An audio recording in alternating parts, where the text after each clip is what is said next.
request you to kindly switch off your mobile phones or keep it in silent mode to avoid any interruption.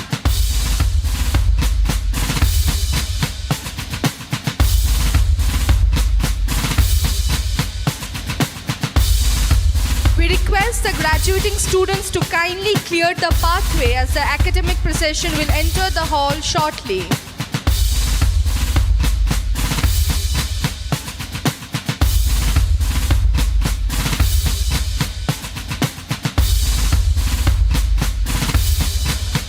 We request all the graduating students to clear the pathway as the academic procession will enter the hall shortly.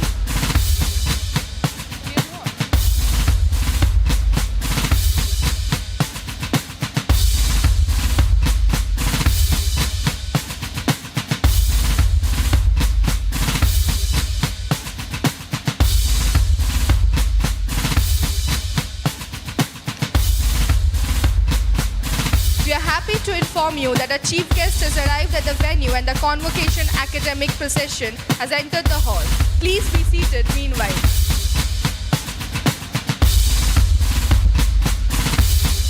We request everyone to stand and welcome the convocation academic procession and remain standing until the invocation will be played. We request everyone to stand and welcome the convocation academic procession and remain standing until the invocation will be played.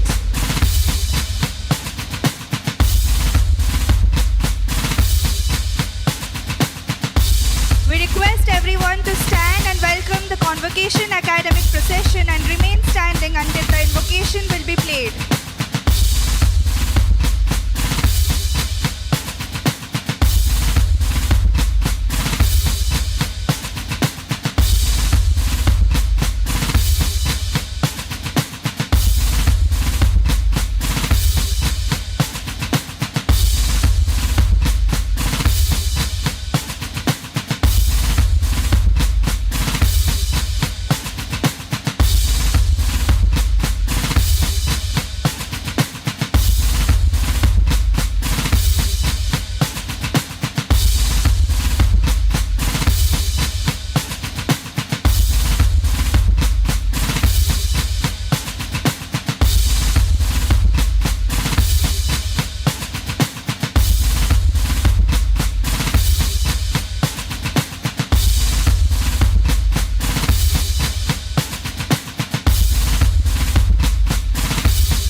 May we most respectfully request all distinguished dignitaries, both on and off the stage, and every esteemed member of the convocation gathering to kindly rise and remain standing as we commence with the invocation song. Thank you.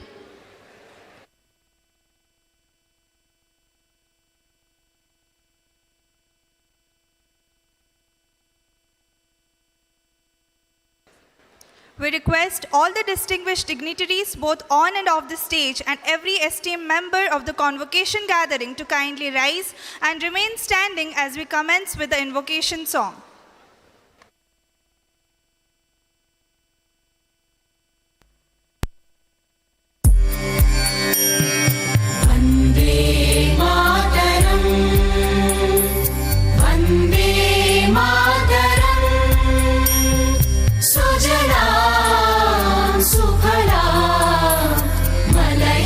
Sheetla सस्यश्यामला Mataram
Thank you. We request everyone to be kindly seated.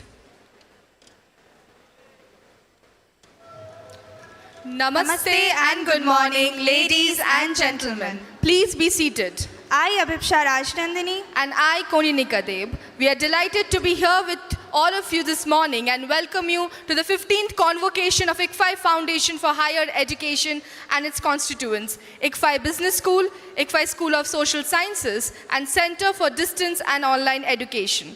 A special welcome to all the distinguished dignitaries on the dais, our special invitees, including the press in the audience.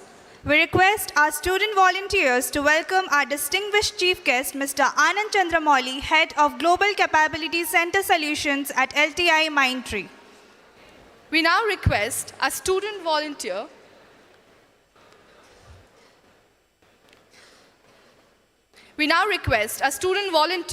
to welcome our Honorable Vice Chancellor, Professor T. Koti Reddy.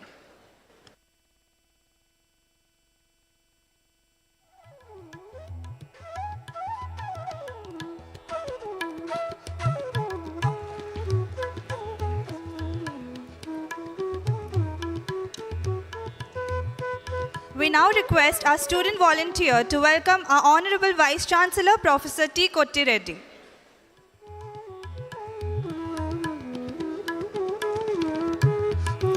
We now request our student volunteer to welcome our Registrar, Professor Vijay Lakshmi.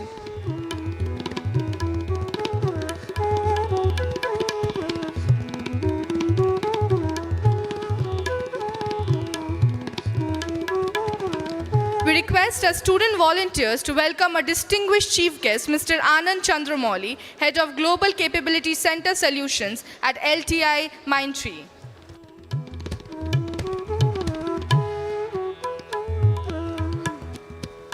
We now request our student volunteer to welcome our Professor Venugopal Rao, Director, ICFAI Business School.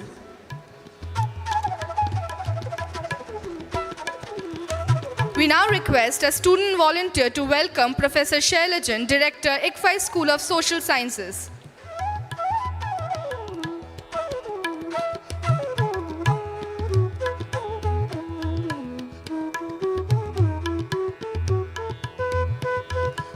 We now request our student volunteer to welcome Professor R. Prasad, Director, ICFAI Center of Distance and Online Education. We again request all of you to kindly switch off your mobile phones or keep it in silent mode to avoid interruption. Thank you for your cooperation.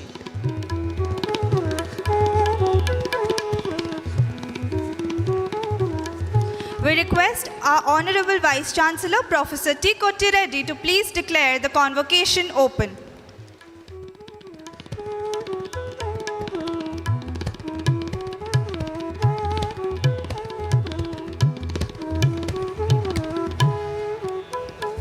I declare the 15th Convocation of IFHE Hyderabad open.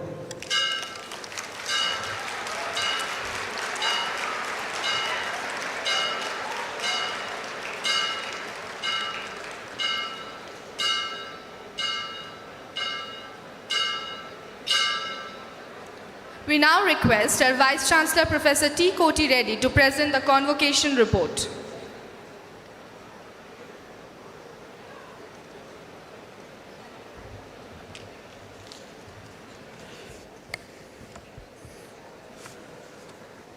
Respected Sri Anand Chandramouli, Head of Global Capability Center Solutions, Madam Srimati N. Shobharani SSV, Chairperson of ICFAI Society, Shri V.R. Shankara, President of the ICFAI Society, distinguished members of the Executive Council, members of the Academic Council, the Finance Committee, and Planning and Monitoring Board, members of the faculty, staff, graduating students and parents, members of the media, ladies and gentlemen, a warm welcome to you all to the 15th Convocation of the IBS Hyderabad, ICFAI School of Social Science and Center for Distance and Online Education.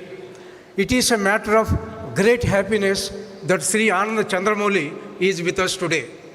I will now present a brief report on ICFAI Foundation for Higher Education. The Ministry of Education, Government of India declared the ICFAI Foundation for Higher Education as a deemed to be university on 16th December 2008. ICFAI Foundation for Higher Education's comprehensive student-centric learning approach provides relevant knowledge, imparts practical skills, and inculcates a positive attitude among the students. Today, ICFAI Foundation for Higher Education is one of the largest multidisciplinary universities in the country. The Faculty of Management, Faculty of Science and Technology, Faculty of Law, Faculty of Social Sciences, School of Architecture, and Center for Distance and Online Education are the 6 main building blocks of the university. IFHE has been permitted by the Ministry of Education, Government of India, to start an off-campus center at Bangalore, Karnataka. The vision of the ICFAI Foundation for Higher Education is to emerge as an institution of excellence known for research, teaching, and practice. To achieve the mission of learning for leadership, IFHE focused on providing high quality, value-based education, create state-of-art infrastructure, recruit, develop, and retain competent faculty and professional staff, introduce innovative programs, and develop fruitful relationship with well-known local and global institutions. The university is a member of Association of Indian Universities and the Association of Commonwealth Universities. I am extremely happy to report to you that such a short span of time, the university has got very high visibility and has been recognized as an institution that is involved in a very high quality teaching and research in diverse fields. The university has been re-accredited by NAC with the grade A++ and CGPA 3.59 out of 4, which places the university among the top ranking universities in the country. During the academic year 2024-25, ICFAI Foundation for Higher Education continued to align its academic offerings and institutional processes with the National Education Policy 2020. The university successfully implemented the 4-year undergraduate programs, and new choice-based credit system structures were adopted across the programs at IFHE to encourage the students to opt for electives beyond their core discipline and to promote holistic and integrated learning. In October 2023, the Ministry of Education conferred Category 1 autonomy status to ICFAI Foundation for Higher Education, enabling greater academic and administrative flexibility. The university continues to hold the 12B status granted to the deemed to be university by UGC since May 2020. Academic excellence has always been a top priority at the university. To support students' overall growth, the university has introduced a mentor-mentee system that provides each student with personalized academic guidance and counseling. The curriculum is regularly revised with new courses introduced to keep pace with emerging knowledge and industry needs. Both the Academic Council and the Board of Studies include distinguished academicians from leading institutions as well as representatives from industry, ensuring a dynamic blend of theoretical and practical insights. The university maintains strong industry-academia linkages reflected in the introduction of industry-aligned courses across all schools of IFHE. I am happy to share that IFHE consistently maintained a prestigious position in national rankings. The recognition is a reflection of the quality of education, research, and innovation nurtured within our campus, supported by a robust curriculum, world-class infrastructure, and a learning environment that encourages the intellectual curiosity. The university was ranked 4th among India's best private multidisciplinary universities by Education World India Higher Education Rankings in 2024-25. The university was ranked 5th among the deemed universities and 9th among private and deemed universities by the Week Hansa Best University Survey 2024.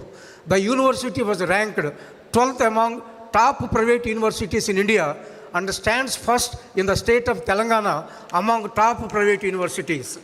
Among the government and private universities, it stands 35th by India Today University Ranking 2024. The university was ranked 34th among the top universities in India and is ranked 4th in the state of Telangana by Careers 360 University Rankings 2025. During the past 1 year, the faculty members of the university have published around 339 research papers in peer-reviewed journals, of which 293 are in Scopus listed journals and 165 in Web of Sciences and 25 papers in A-star and A category journals. The papers have been receiving good number of citations, thereby pushing the H index to 43. The university was granted 14 patents during the academic year 2024-25. The ICFAI Foundation for Higher Education seed money scheme supports faculty-led research through initial institutional funding for innovative, high-impact, and scalable ideas. It aims to strengthen IFHE's research culture by enabling the faculty members to pursue independent or collaborative investigations that lay the foundation for larger externally funded projects. ICFAI Foundation for Higher Education has 16 centers of excellence across management, law, economics, science and technology, architecture, and social sciences. The idea is to emerge as an institution of excellence which benefits the society. These centers are not physical spaces, but intellectual spaces guided by selected members of the faculty in collaboration with external experts established with a view to solve societal problems. In alignment with its commitment to sustainability and responsible institutional practices, the ICFAI Foundation for Higher Education implemented several environmental, social, and governance initiatives during the academic year 2024-25. The university further advanced its renewable energy initiatives by expanding solar energy capacity and reducing dependence on conventional power sources. On the social responsibility front, ICFAI Foundation for Higher Education continued to engage actively with the surrounding communities through outreach programs, skill development workshops, and awareness campaigns focusing on health, hygiene, and education. About Memorandum of Understandings, during the past 2 years, the university has signed 31 MOUs with various educational institutions, research labs, and industrial establishment. Some of them being George Mason University, USA, ICN Business School, France, University of Massachusetts, USA, the Russian Presidential Academy of National Economy and Public Administration, Russia, T-Hub, Digital Vision India, NASCOM, and Airport Authority of India. During the academic year 2024-25, the institution's Innovation Council has continued to make significant progress in fostering innovation and entrepreneurship at IFHE. In 2024-25, we have incubated 7 startups in diverse domains, including health tech, women's hygiene, food technology, blockchain, and fintech. We are also happy to share that along with industry collaboration, we are successfully running innovation hackathons in selected sectors. About the special lectures, Sri NJSSV Memorial Lecture was delivered by Dr. Gullapalli N. Rao, Founder Chair, LV Prasad Eye Institute, on the topic Possibility of Healthcare for Everyone, Our Experience, on November 15, 2024. The 14th Foundation Day lecture was delivered by Dr. Devi Prasad Shetty, Chairman and Founder of Narayana Health, on September 19, 2024. And the 15th Foundation Day lecture was delivered by Professor Devashish Chatterjee, Director, Indian Institute of Management, Kozhikode, on 6th February 2025. These lectures were graced by distinguished members of the Executive Council of the University, along with faculty members and students. On the management development front, the Center for Management Development has seen tremendous growth, both in terms of acquisition of new clients and retention of the old companies. The university has 54 student clubs which provide a platform to the students to continuously hone their leadership, managerial and technical skills. IFHE takes the pride in the fact that our students participate in various social service activities such as organizing blood donation camps, social awareness camps, waste management, and visits to NGOs, providing legal aid and legal awareness to nearby villages, and conducting leadership training to students in government schools. The university also celebrated International Yoga Day, Independence Day, Teachers Day, Engineers Day, Constitution Day, Swami Vivekananda's birth anniversary as National Youth Day, Republic Day, International Blood Donors Day, International Women's Day, and World Entrepreneurs Day. To sum up, I take this opportunity to congratulate the graduating students on successfully completing their courses at ICFAI Foundation for Higher Education. I am confident that during your time on campus, you have gained valuable knowledge and experience both within the classroom and beyond that will serve you well in your future endeavors. The bond between educational institutions and communities they serve must continue to grow stronger. Sustainable national development can only be achieved by building and nurturing human capital, and you, as educated citizens, have a significant role to play in the process. I wish to place on record my gratitude to the Ministry of Education, the University Grants Commission, and All India Council for Technical Education for their continued support in the management of our university. I also wish to express my deep sense of gratitude to the members of Executive Council, Academic Council, Finance Committee, Planning and Monitoring Board, IQAC, the Board of Studies of various faculties, and the Strategic Management Committee for the tremendous support and cooperation we have received from them. I would like to make a special mention of the parents of our students and all the graduating students who are participating in this convocation. The world around us is evolving at an unprecedented pace, presenting both challenges and opportunities. I encourage you to meet the challenges with confidence and to constantly seek fresh opportunities for personal growth, meaningful employment, and contribution to the society. I take this opportunity to convey my sincere thanks to all the stakeholders of the university, teachers, staff, students, alumni, and recruiters for their unstinted cooperation. I hope in the years to come, their sense of commitment and quality contributions will enable this university to scale new heights of excellence. Thanks for listening attentively. Thank you, one and all.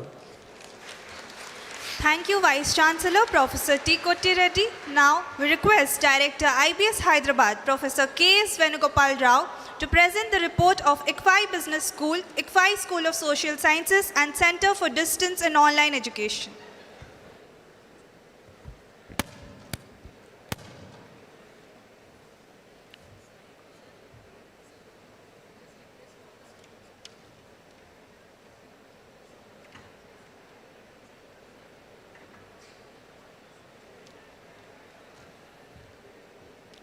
A warm good afternoon to everybody. I request all students to kindly settle down. Please occupy your seats. I see some crowd at the end. I also request my colleagues to just ensure that students settle down in their respective chairs and kindly maintain silence for some time.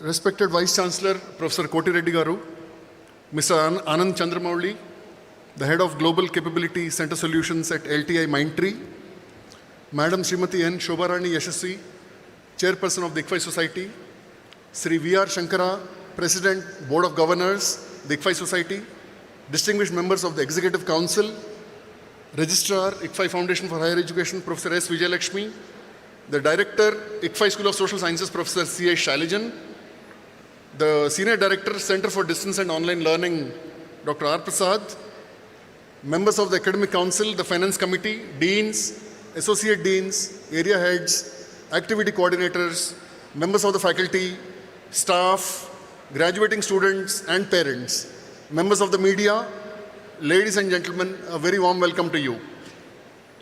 I'll begin first by addressing the students. Dear students, you have arrived here with aspirations and questions, but you leave today with knowledge, skills, and above all, confidence. In your time at IBS Hyderabad, you have not only studied strategy, finance, marketing, analytics, leadership, but you have also lived them through projects, internships, case studies, simulations, and collaborations. Convocation is a moment of culmination and commencement.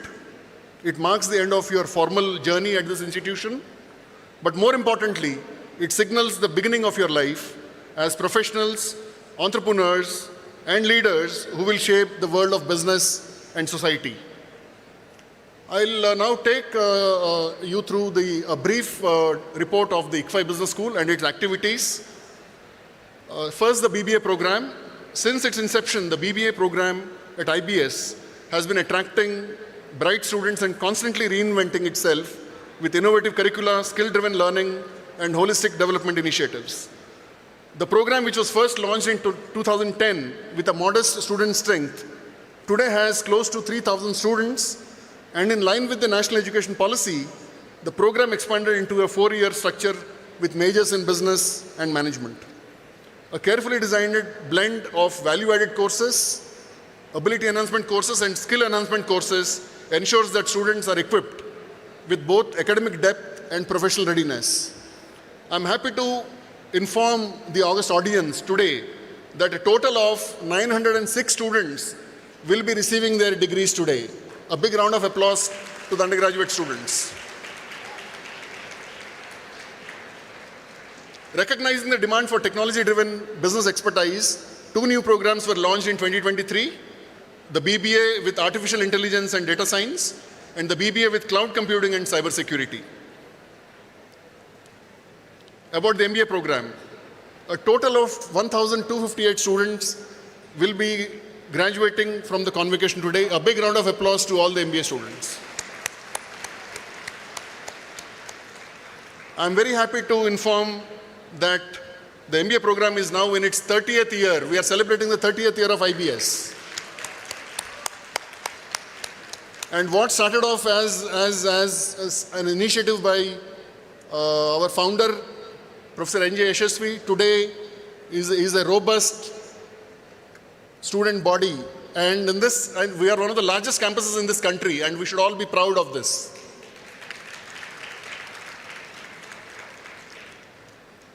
Close to 22,000 alumni have passed from IBS Hyderabad and are in very senior positions in industry and business. In the year gone by, we have worked very closely with stakeholders, peers, and industry to make our students industry ready with the changing industry requirements. We have launched new courses in MBA in data science, machine learning, and AI. Students have a choice to pick from more than 90 elective courses. And to improve the software and digital proficiency, all the students have been trained in R, Python, and Power BI. Apart from the wide use of case studies, for which we are all well known, we have fortified our teaching pedagogy with an increasing use of technology and simulations, and we observe that a large number of pre-placement offers have started to flow in. To equip our students with better internships and be ready for the internships,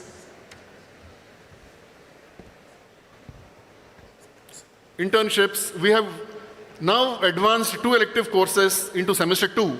And by doing this, we hope to improve the quality of the internship as well as the pre-placement outcomes. About the PhD program at IBS Hyderabad. IBS offers a unique PhD program in management, and we have about 88 scholars in the program at various stages.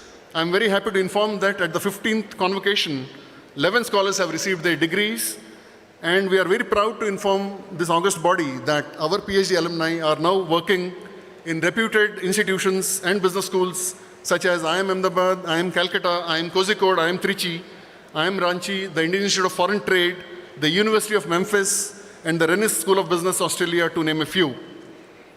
About the executive MBA program, there has been a significant improvement in the Executive MBA program at IBS Hyderabad. 21 students from the Executive MBA program and 25 students from the Weekend MBA will be graduating this year. The numbers are expected to rise in the near future. Now I will take you through the Case Research Center.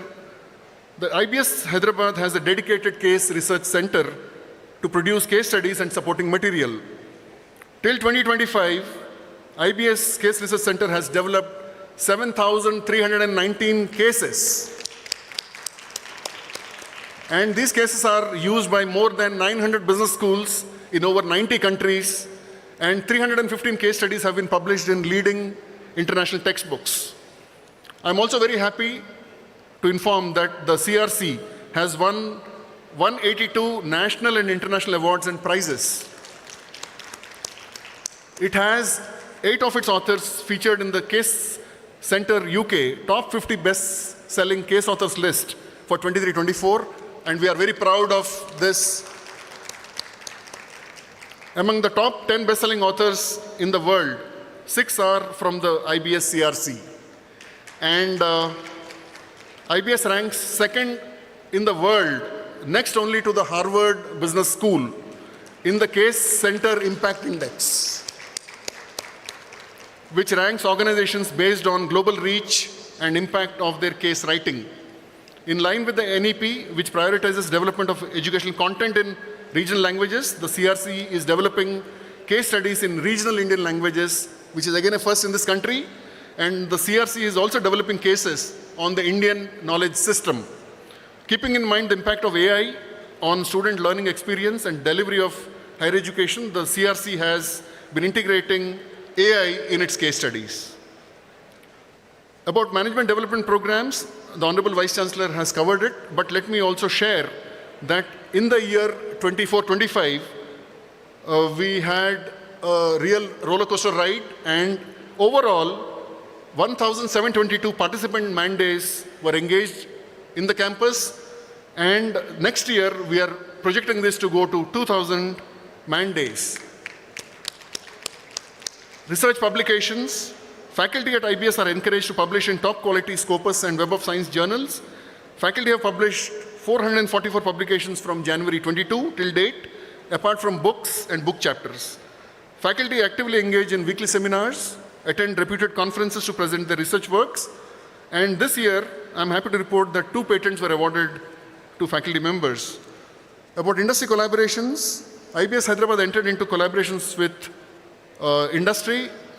Prominent among them were Grant Thornton, Access Healthcare, National Academy of Defense Production, and Micron Laboratories. I quickly move on to the international collaborations.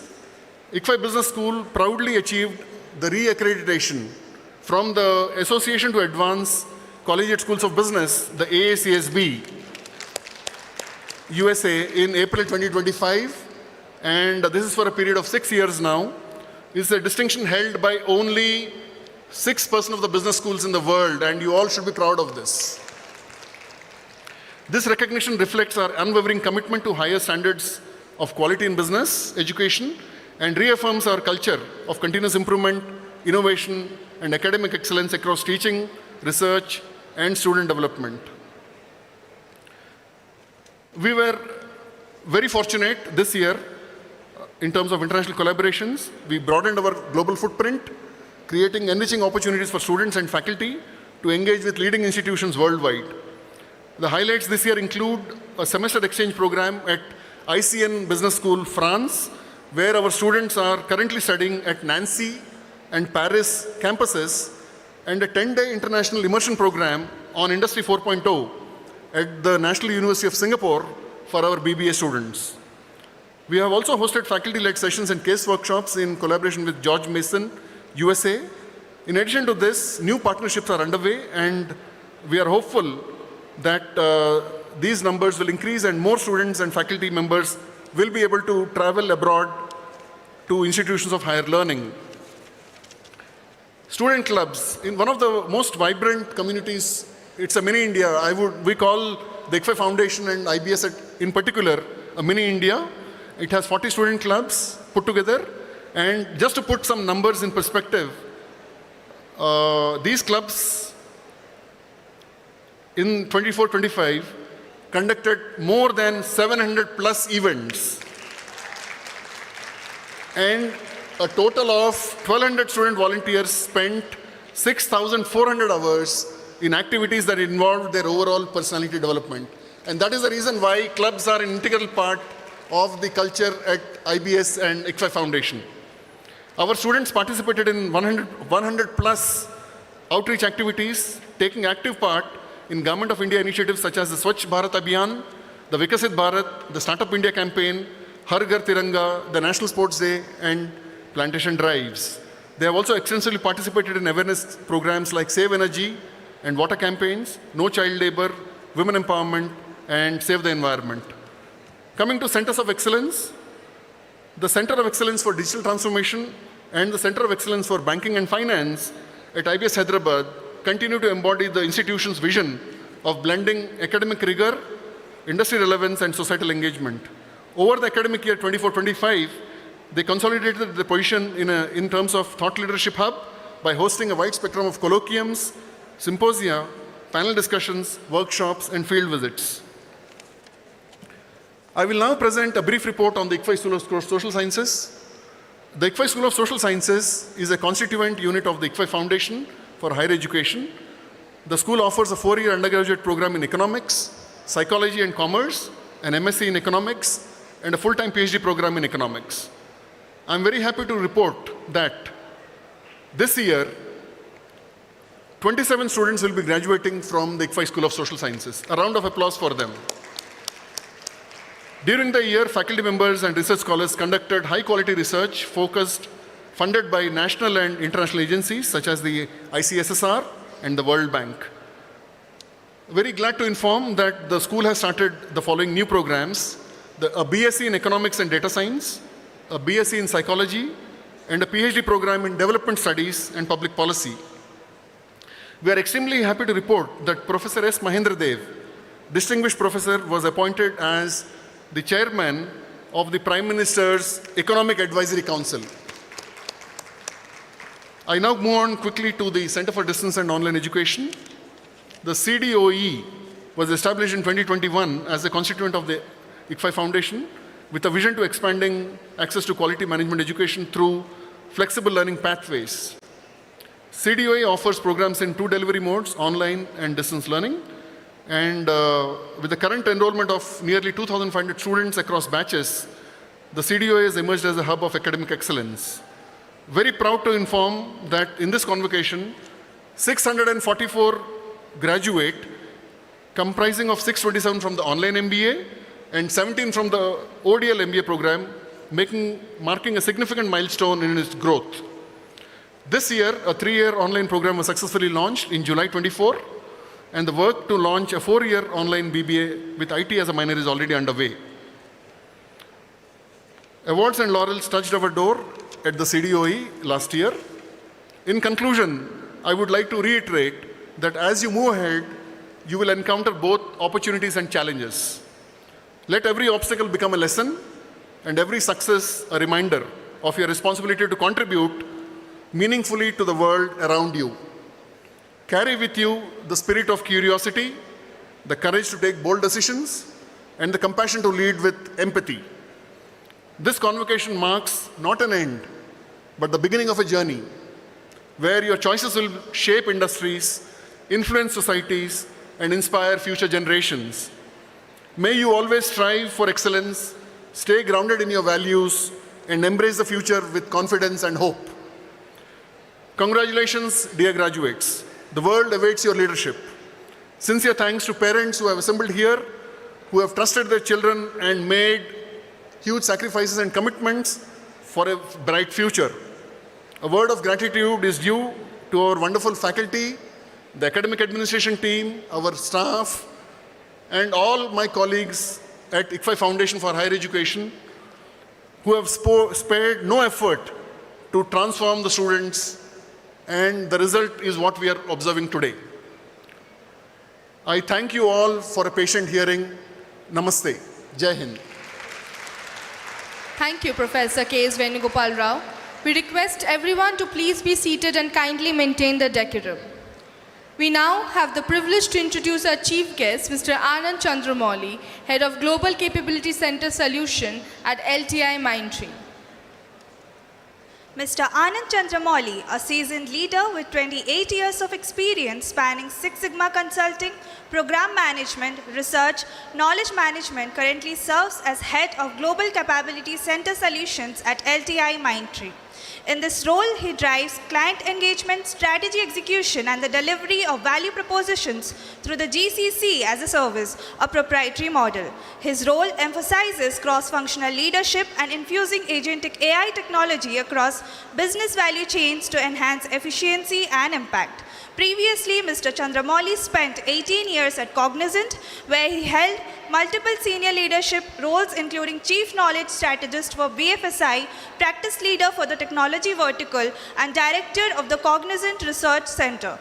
During this period, he scaled a research team from 4 to 153 analysts, built go-to-market strategy frameworks, and developed thought leadership and supported sales, mergers and acquisitions, and digital operations. His career also includes impactful stints at UBS India, where as program manager, he oversaw the build of UBS India Service Center, 100% owned captive center of UBS from 75 to 2,400 plus FTEs in 30 months. He also led the equity and wealth management research team. At IBM Global Services as quality leader, institutionalized Six Sigma and ITIL standards, and at GE Capital, where he worked as master black belt driving efficiency projects and embedding Six Sigma culture. Mr. Anand began his professional journey with ANZ Greenlace Bank as a credit officer, focusing on credit risk models for retail lending. Academically, Mr. Chandramouli holds a master's and bachelor's degree in statistics from Loyola College, Chennai, and St. Joseph's College, Tiruchirappalli, respectively. He has authored multiple thought leadership papers centered on capital markets transformation. In his papers, Mr. Chandramouli brings multidisciplinary thinking to draw insights and solutions at the intersection of business and technology for sustained long-run competitive advantage. With deep expertise in consulting, research solution design, program management, and transformation initiatives, Mr. Chandramouli is recognized as strategic leader capable of guiding global organizations as they pivot through the complex challenges while enabling them to be the future fit and ready. Now we request our chief guest, Mr. Anand Chandramouli, to deliver his convocation address and bless the graduates.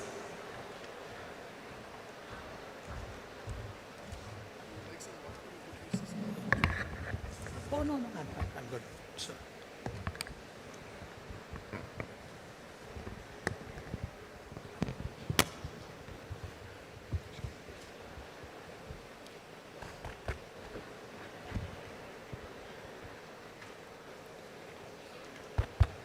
yeah, it's good. Yeah. Okay, so good morning to all of you. Right. Hope I'm audible, I'm clear.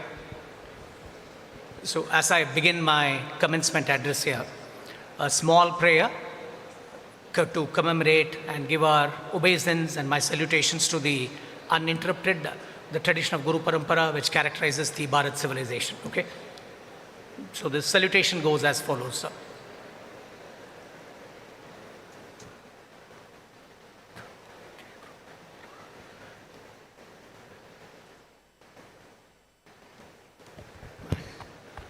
Am I audible? Okay. Sadashiva Shamarambam, Shankaracharya Madhyamam, Asmad Acharya Paryantam, Vande Guru Paramparam. What it means is the tradition of this Guru tradition, this Parampara started with Shiva, and through the Shankaracharyas and with the Adi Shankaracharya, it has now come up to the stage wherein we have all these teachers who are lighting us. So salutation to this entire Guru Parampara, this tradition. Thank you very much to all of you.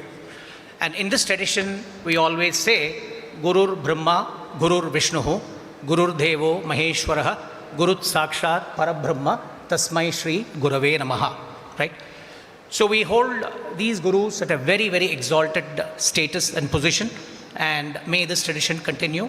and may we march towards the Vikasit Bharat, the target set by our Prime Minister, Honorable Prime Minister Modi ji, which is the 2047 Vikasit Bharat status, where these gurus are going to play a stellar role in leading this country towards its intended glory, I would say, right? So with that, I'll begin my commencement address by welcoming Madam Yashaswi and the dignitaries on the dais, starting with the most distinguished Vice Chancellor, Professor T. Koti Reddy Garu, our Registrar, Professor Vijay Lakshmi, Professor Venugopal Rao, the Director, Professor Shailajan, who is the Director of ICFAI School of Social Sciences, and Professor R. Prasad, Director, ICFAI Center for Distance and Online Education.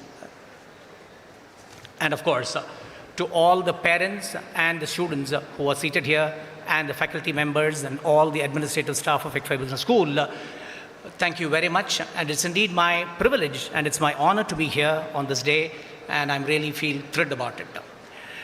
My relationship with ICFAI Business School, Hyderabad, goes back to the year 2006, okay? When I used to lead the equity research business for UBS.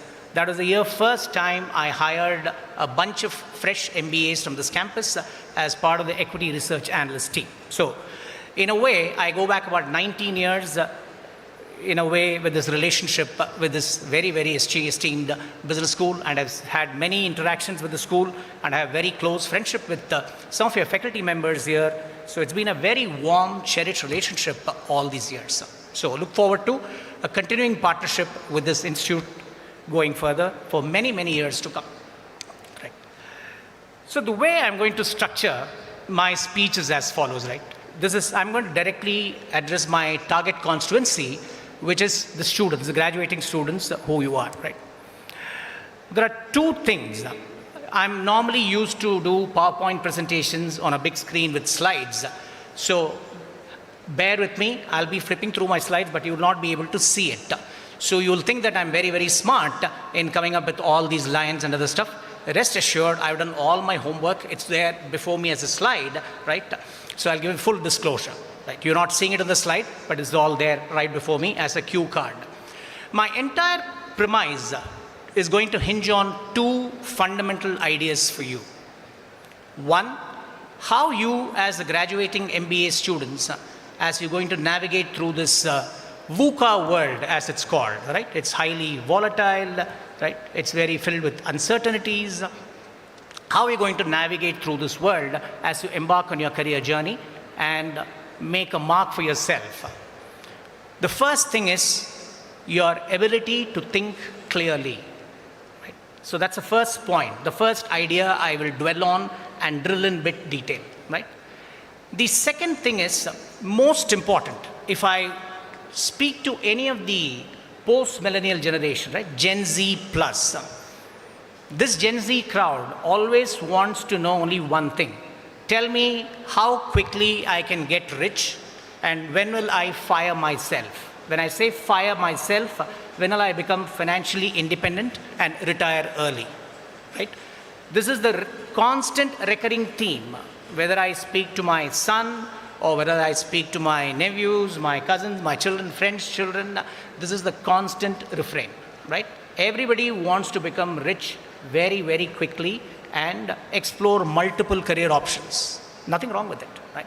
So that's going to be my second part of my address, right? How to think clearly, how you can program yourself to learn to think clearly, that's the enabler, and how to get rich without getting lucky.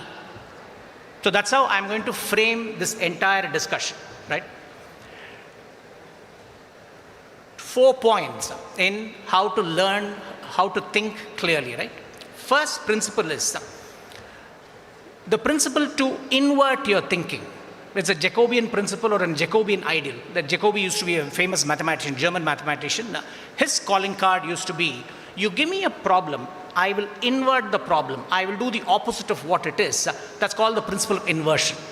So this is going to be my front and center of the learning hack. How you can think clearly, start with the principle of inversion, right?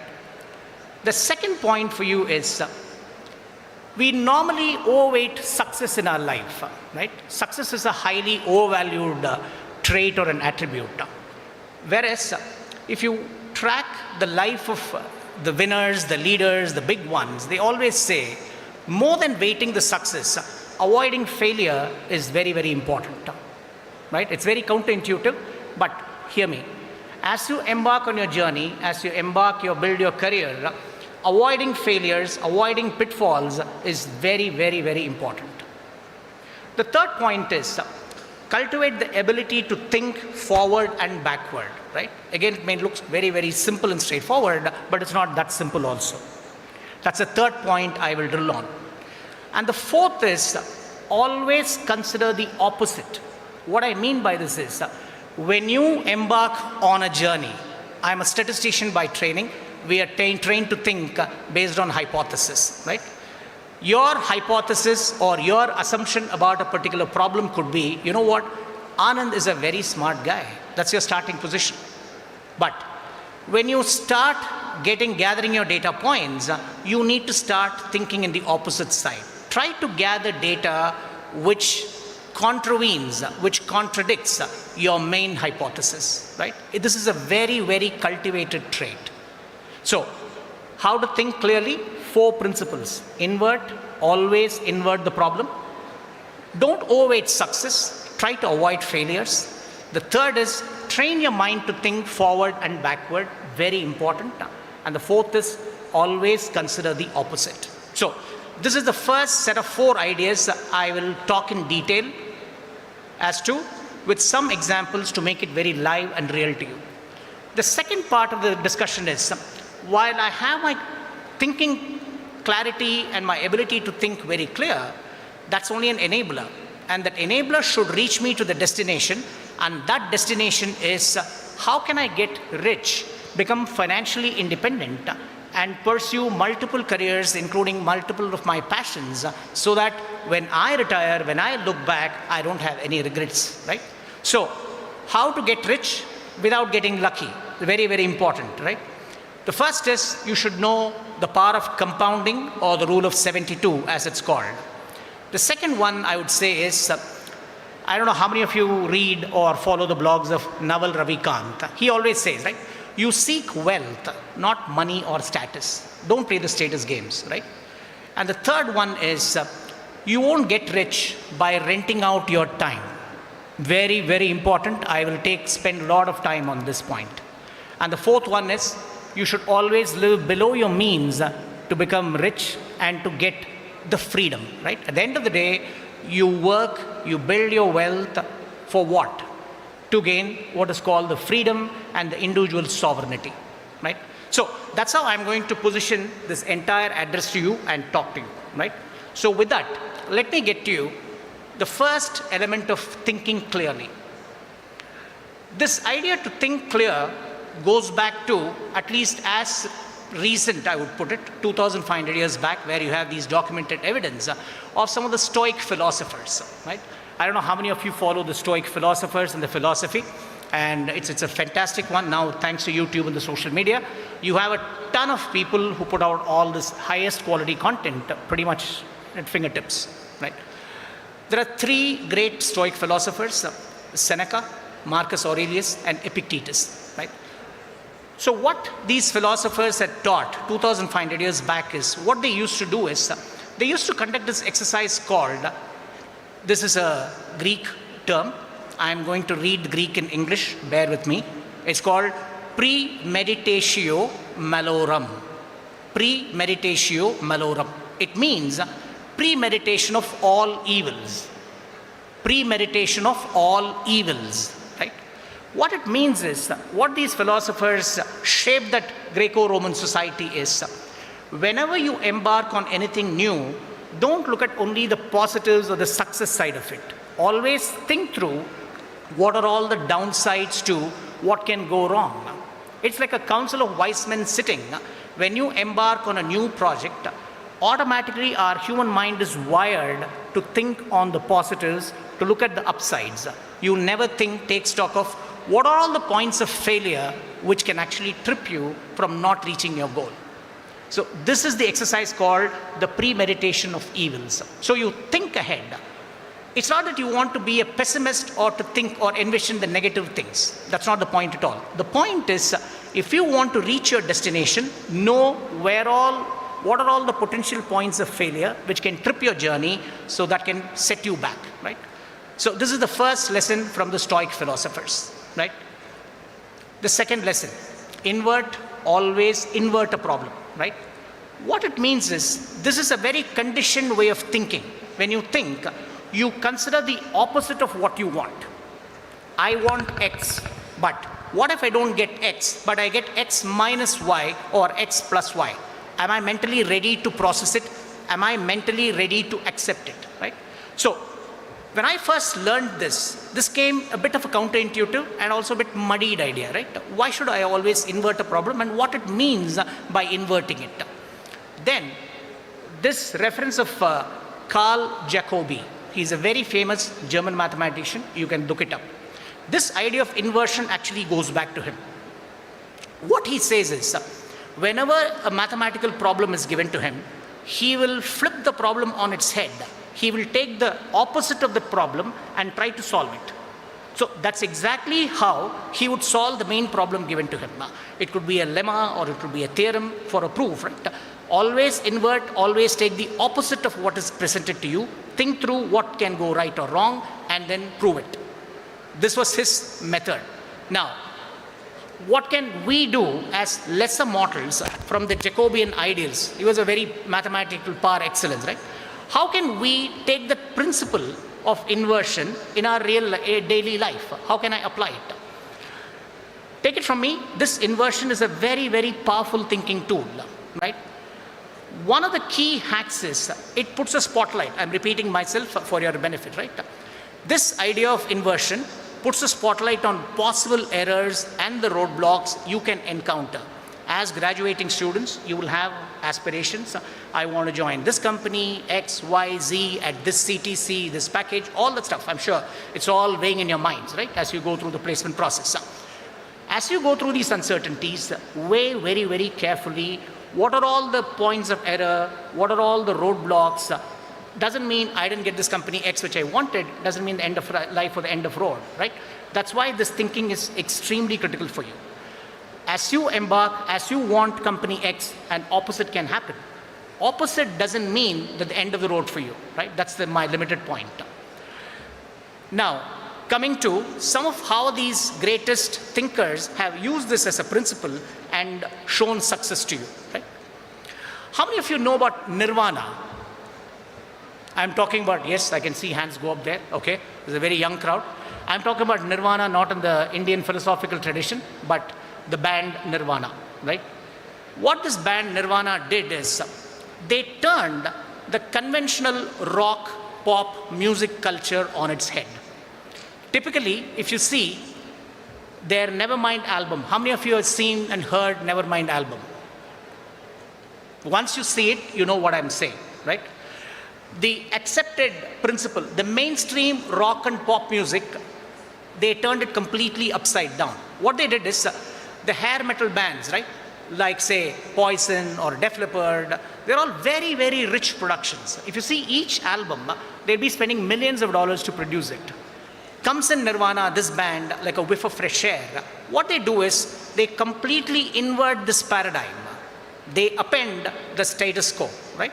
What is accepted as the mainstream, what is accepted as the norm was appended and it was turned on its head. And you have the Nirvana album. Can anybody guess at how many dollars they spent to produce that record? $65,000.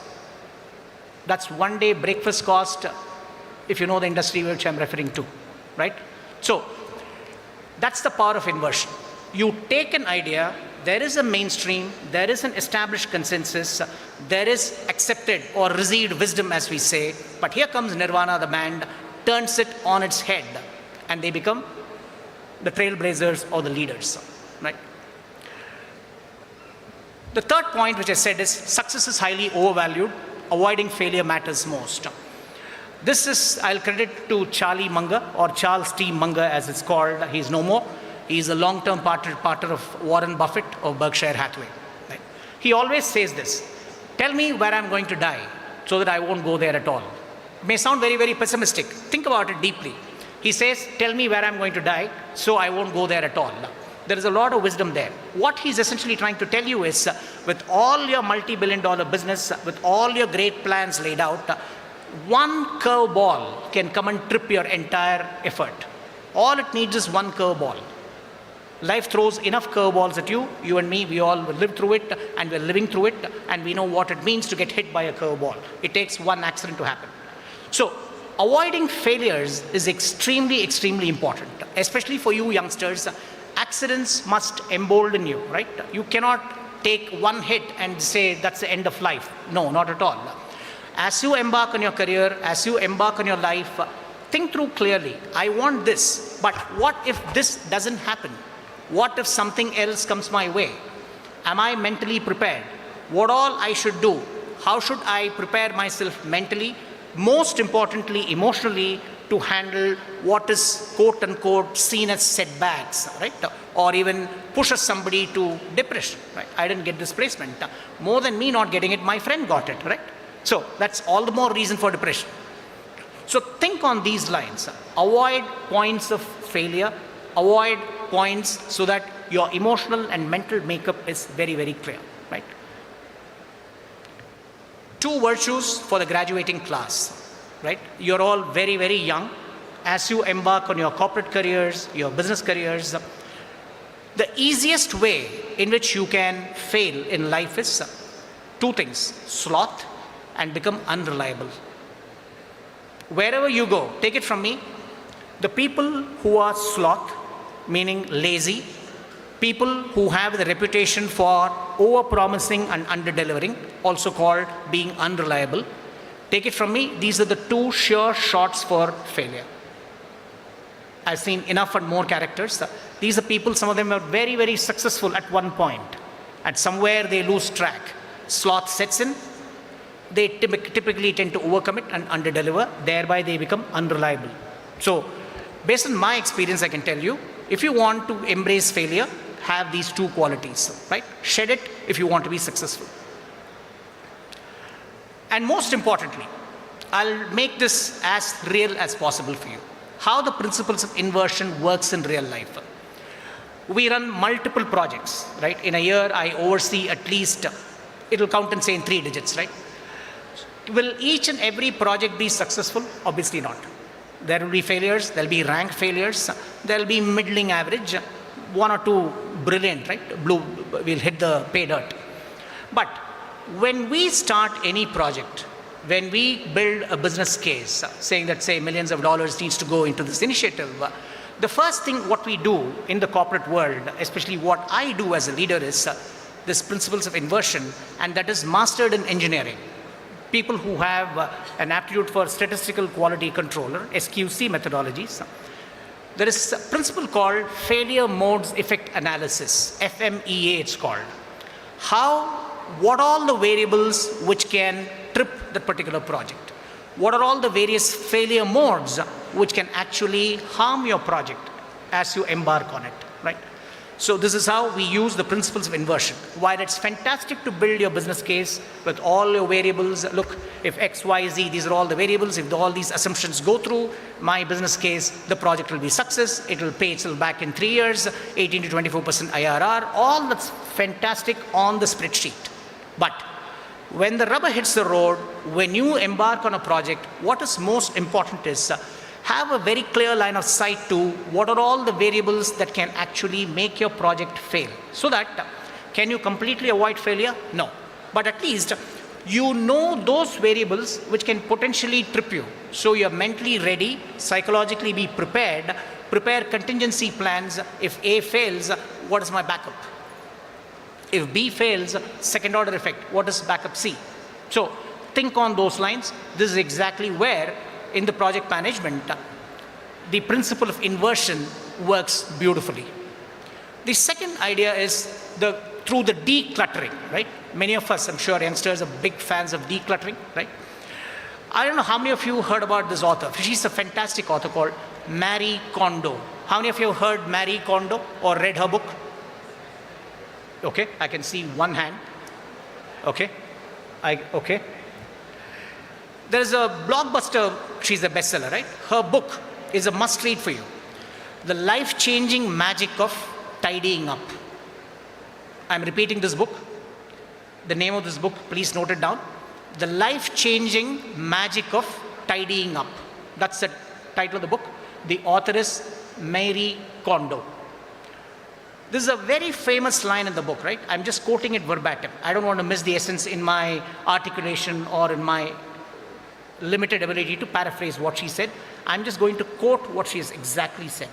Quote, "We should be choosing what we want to keep, not what we want to get rid of." Unquote. I repeat, quote, "We should be choosing what we want to keep and not what we want to get rid of." Unquote. It's a very powerful line. Just think about it, right? So what she's saying is, don't take or keep the baggage, which anything with you or in your home. At home means with you, deep within you, right? That which is not giving you the spark or the joy. It's a very powerful idea. Shed your baggages as quickly as possible, right? Learn to shed all these unwanted baggages in life. And that's the process of decluttering is very, it's a therapeutic process. You're all youngsters, fresh. You have not all these biases and rigidities of life hasn't set in you. Trust me, start this journey consciously. Because as you go through the pulls, rigors of life, all the clutter, unwanted baggages will keep piling on you. Try to avoid it. Read this book, The Life-Changing Magic of Tidying Up. And remember these lines, and don't forget Mary Kondo. Third one, the personal finance side. Because I said, once you get the art of thinking clearly, it should lead to you become financially independent. So one of the hallmarks is when people think about personal finance, people think, how many SIPs I need to start? Should I become a trader or should I become an investor? How much of corpus I need so that I'm financially independent, right? This is a very conventional and a very logical way to approach the problem. To youngsters, what I would say is flip this question, frame this problem differently. Ask yourself a question, what all should I do so that I don't have a decent corpus for me to be financially independent? What are all the values, habits, behavior that if I do, I won't reach my corpus? So flip the question. Ask the contrary question so that you know what are all the things that will trip you in your journey so you don't do that. So you avoid doing it so that you're on the right track. You're on the expressway to your destination. So these are the very simple but very powerful ideas as to how to develop crystal clear thinking. Invert, always invert. Think front and back. Declutter your mind. Always frame the problem for the contrary, right? Think. This is a very cultivated thinking. This is very counterintuitive thinking. This is not natural. But it pays you extremely well in the long run if you cultivate this thinking.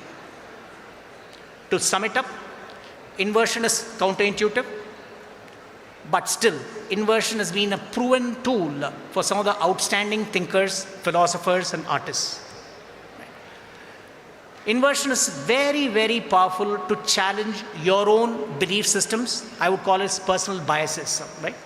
If you're a student of psychology or behavioral science, right, there is a lot of personal bias that we carry, which trips us up. So this idea of inversion is a very powerful tool to counteract your own bias.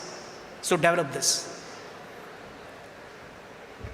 And to all the teachers here, especially, and all the research scholars, right? What pains a research analyst or the research scholar the most is if I can come up with a data point that could demolish your thesis. But that's exactly how you need to proceed as you build your thesis. This is a Darwinian approach. Charles Darwin is always known for this unique trait he always used to carry. Whatever the hypothesis he used to have at this time, unlike other scholars, he will not go for evidence in support of it. He will go for evidence, searching for evidence that will disprove his hypothesis. That's again the principle of inversion at play. So I've given you all these examples. Now, having given you some basic tools, hacks as you guys call, to get the art of clear thinking, let me tell you how to get rich without getting lucky.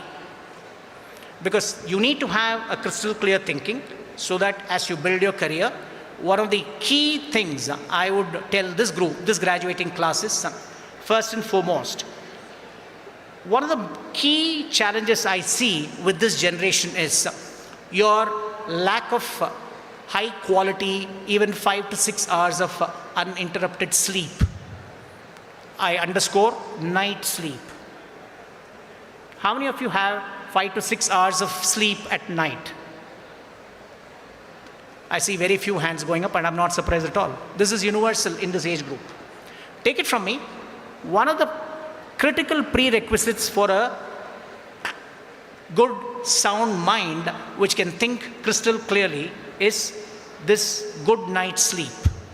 If I wear an application called Gabit, this is a ring master. This actually tracks my sleep. While I'm saying you all should have sleep, I'm also a culprit. I don't get that 6-7 hours of REM sleep as it's called. How many hours of sleep I get? This ring tracks me. I have an application on my phone. I know exactly when I wake up how many hours of sound sleep I had.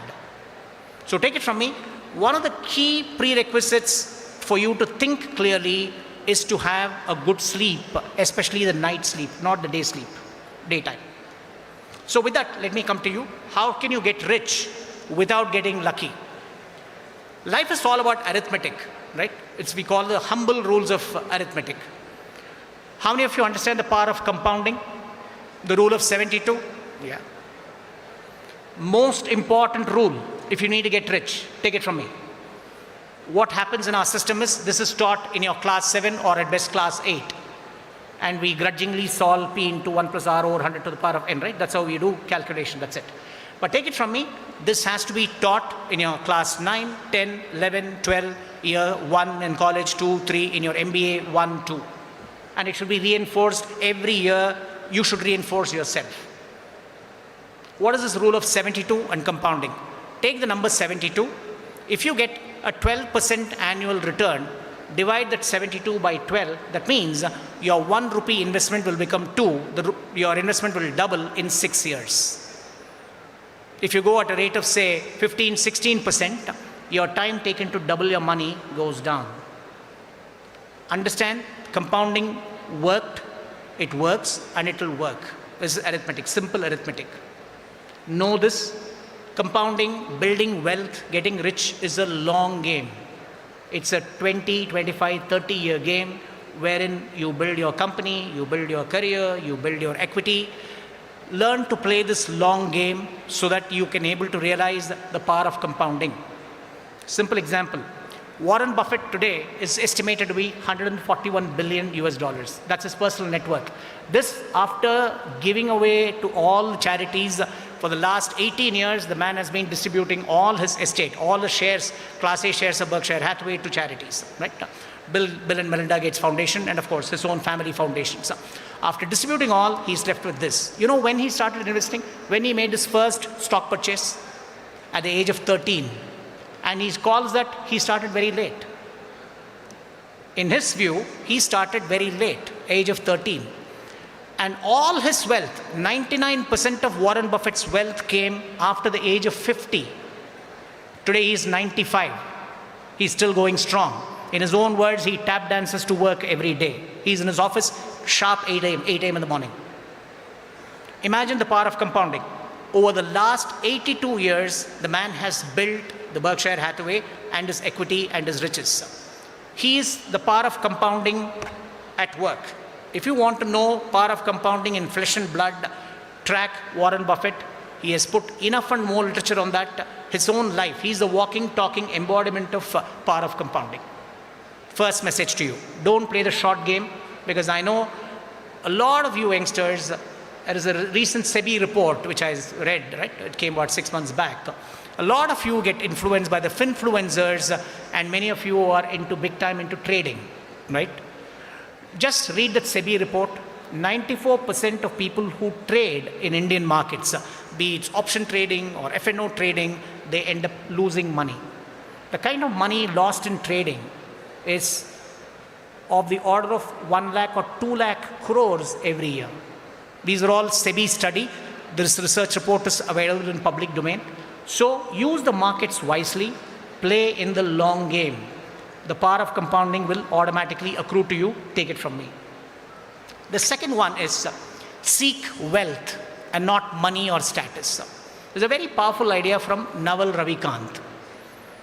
What essentially it means is, in our society or any society, if you see, this society and the hierarchy or your status where you are in that society, this is a very primordial, ever since the monkey tribe started, this hierarchical picking started. This is in effect is a zero-sum game. Politics is a classic zero-sum game. There is one winner, there has to be a loser. So this is what we call as the status game or the power game, and this is a very, very zero-sum game. In life, never play for zero-sum game. Whereas when you do wealth building, I can own a house. If I own a house based on the money that I have made, that doesn't mean you cannot build your house. Together, as we build more and more houses, we get better at building houses. The cost of building a house comes down. It's a collective good. The same way in the markets. When you build a company, when you build equity, I can become rich, you can become rich. It's an expanding pie. So long story short, don't play status games. Try to play a non-zero-sum game. It should be accretive to all. It should be a win-win proposition to everyone so that nobody ends up as a loser. So to play the wealth game, do that. Third and the most important idea for you, for this graduating class, you won't get rich by renting your time.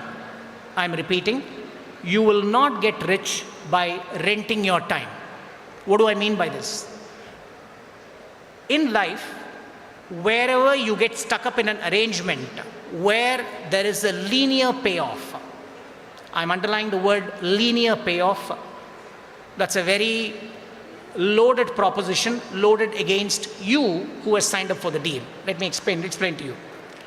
You're a dentist or you're a doctor, you're a lawyer, you charge by the hour.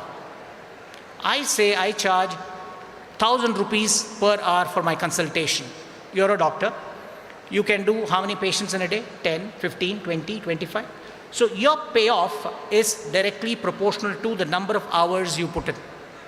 This is called the symmetric payoff. This is a linear payoff. As you clock more hours, your payback goes up.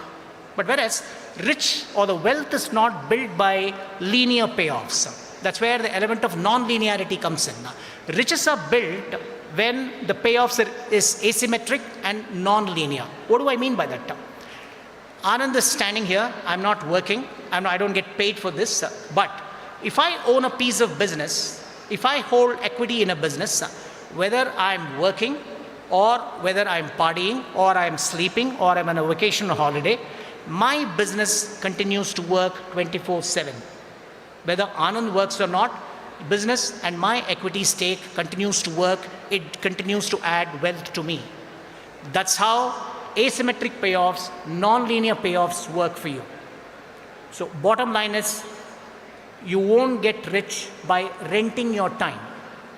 While when you start your career, you rent your time, work for a company, organization, but keep in mind, you need to convert those income flows into productive assets. Convert that income into wealth-bearing asset. It could be a stock, it could be a land, or real estate, whatever you want to call it, right? So, keep this in mind. Your money should work for you. As you work non-stop, as you work hard to establish yourself, set it up yourself, ensure that your money works doubly hard for you. Take it from me, you're sitting on an engine called Bharat, which is a rocket. It's already taken off. The best is yet to come. As we embark on the Viksit Bharat, today we are about $4 trillion, right?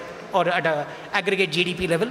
Our per capita is about $2,500 to $3,000. Now imagine, now when Bharat's overall GDP crosses 10, 12, 15, $20 trillion as we go towards the Viksit Bharat stage 2047, you are sitting, this generation, this graduating class, you are sitting on a rocket. When Sensex started in 1978, the index starting point was 100. Today, what is the Sensex value? Anyone knows? What's the Sensex number? 80,000, 82,000, 84,000. And if you add the dividend, the total return index TRI, it will be 130, 140,000. So if you had put 1 rupee in India, the top 30 Sensex companies, listed companies way back in 1978 when the index started, today that 1 rupee has become 140,000 counting the dividends.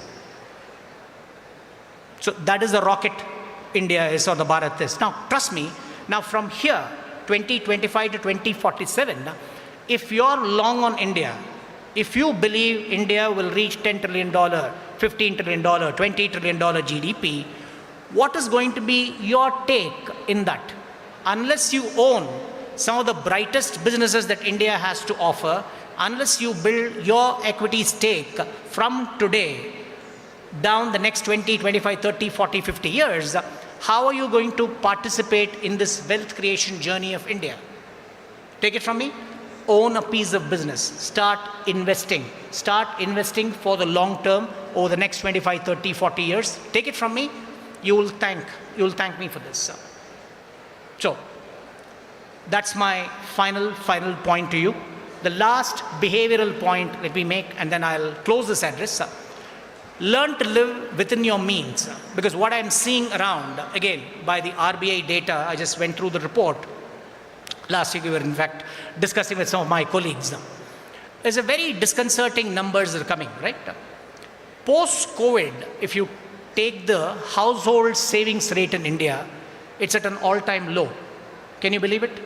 5-6 years back, pre-COVID, Indians used to be the highest savers in the world. Post-COVID today, India is at an all-time low when it comes to household rate of savings. That's the first point for you. Think about it. The second statistic or data point to you is, in the last 4 years, these unsecured loans, namely the credit card, your personal loans, and even far worse, there's a lot of these fintech companies are lending to people at usurious rates of interest, right? Those unsecured loan book of the Indian banking system, credit card has gone up by 4 to 6 times. Personal loans have gone up by 5 to 8 times. These fintech-based application which lends, these are loan sharks. This money has gone up. And you know where this money is going? This money is being borrowed and spent on either during the daytime when the NSE and the BSE stock exchange is open. This money goes to, borrowed money goes to trading. Options trading, F&O trading. I told you the SEBI report, 94% of the traders lose that money. And mind you, this is the borrowed money. The second, once the stock exchanges close, the same traders, other words gamblers, right? These guys shift their trade to online betting. It could be cricket betting, it could be online cards, rummy, all these games. So that's exactly where the Indian middle class savings is going down. They borrow, and this is where the money is going. And what it essentially does is, if you read the last 3-quarter, 4-quarter commentary of our FMCG companies, the consumption in India has actually come down, and every CEO is complaining that, you know what, Indians are not buying cookies, Indians are not buying paints, there is a consumption slowdown. And if you join these dots, right, trading volume is going up, your borrowing leverage in the system is going up, especially the personal middle class balance sheet leverage on that is going up. If you take these two, automatically your usual consumption is suffering. Keep that in mind. Don't trade. Build your equity, play the long game, learn to live within the means, because that's the starting point. If you cannot learn to live below your means, there is no surplus capital for you to invest and partake in this India growth journey. Last point. Typically we say income minus expenses is equal to whatever bacha hai, that is investment. No. Turn this equation upside down. Your income minus your investments, whatever left is equal to your discretionary or your regular expenses. Change this equation, and I wish all of you all the very best, and thank you very much to this ICFAI Business School for giving me this opportunity. May God bless you all. Wish you all the very best. Thank you. Thank you, Mr. Anand Chandramouli, sir, for your inspiring address. We are truly enlightened by your thoughts. We request everyone to please maintain the decorum. We request all the graduating students to raise, and please raise your hand while taking the pledge. We request all the graduating students to raise.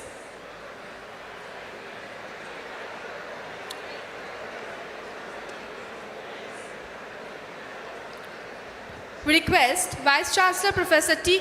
Koti Reddy to administer the Convocation Pledge. We request all the students to continue to stand for the Convocation Pledge. I request the students to join me in taking this pledge.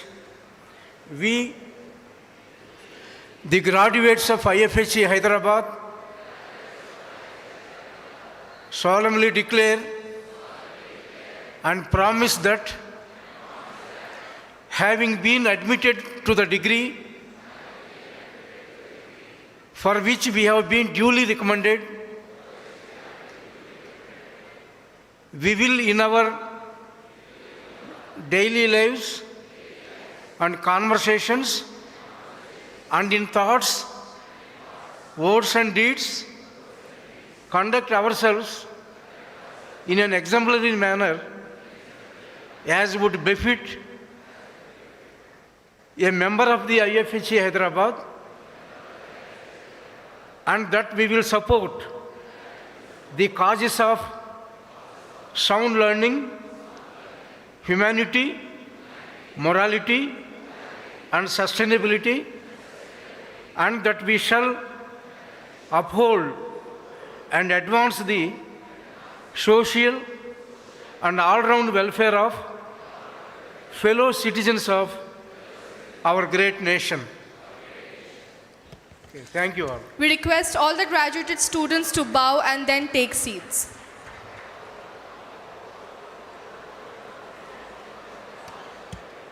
We request the convocation gathering to maintain the decorum.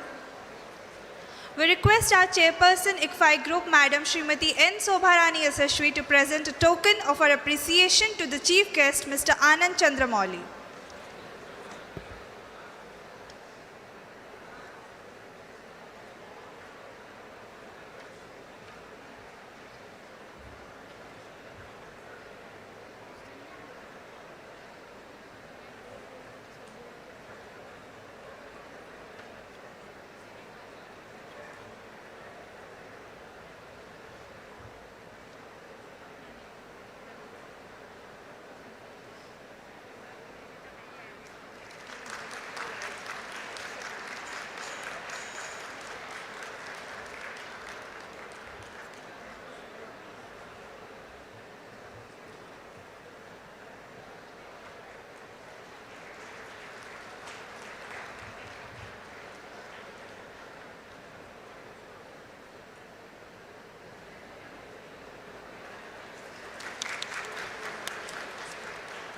Please give a round of applause.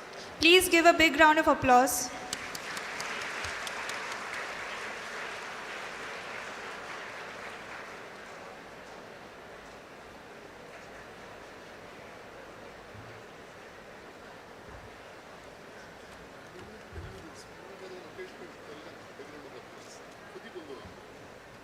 We request our registrar, Professor Vijay Lakshmi, to please propose the vote of thanks.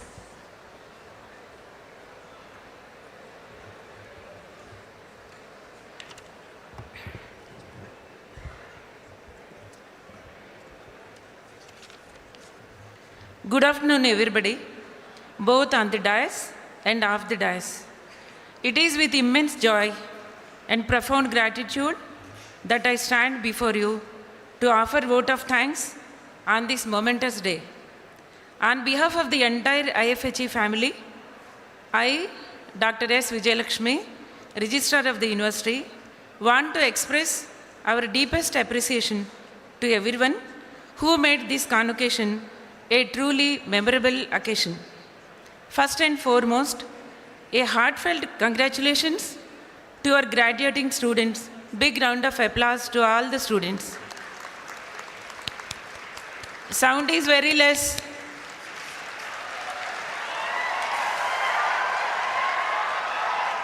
This day belongs to you. Your hard work, dedication, and perseverance have brought you to this significant milestone, and we are incredibly proud of your achievements. Again, big round of applause.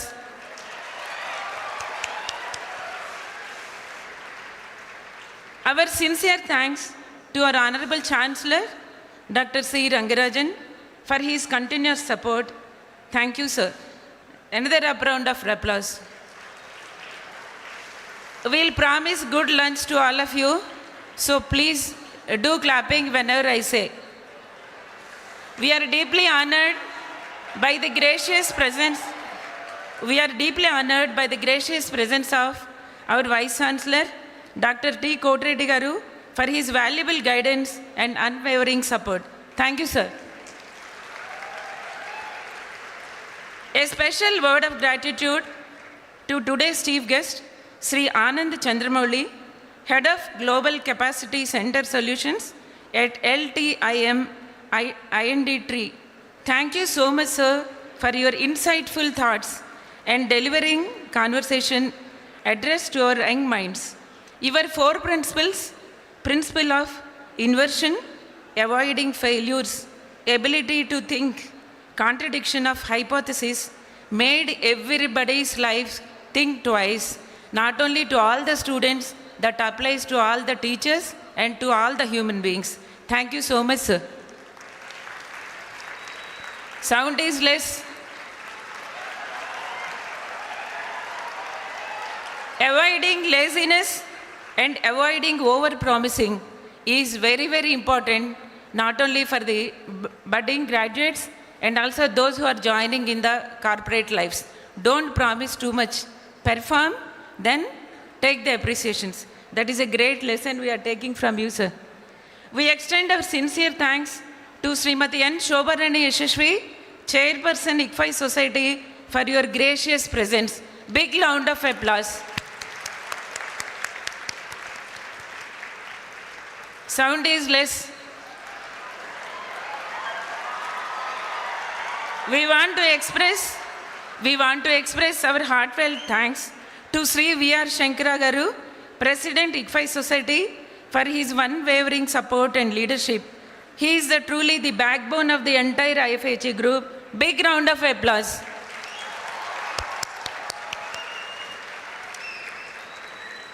No whistling, only clapping. We are grateful to all our Executive Council members, Academic Council members, Finance Committee, IQSC members for their invaluable guidance and contributions in steering our university to these heights. Big round of applause to them. I extend wholehearted thanks to our former Vice Chancellor J. Mahendra Reddy Garu, O.R.S. Rao Garu, distinguished advisors of ICFAI Society, for their constant support in making our IFHE flag high. Another round of applause. Our heartfelt gratitude to our former Vice Chancellor, Sir, Dr. L.S. Ganesh, for his gracious presence today. Thank you, sir. Heartfelt gratitude to all the directors, Professor C.S. Shailajan, Director ISOS, Professor Venugopal, Director IBS, Professor Sanjay Floria, Director CDOE, Professor R. Prasad Garu, Senior Director, for their continuous support and presence. We thank Dr. K.L. Narayan Garu, Director FST, Dr. Ravishekar Raj Garu, Director FOL, and Dr. Mahendra Sonavane, Principal Architecture, for their constant support. Big round of applause.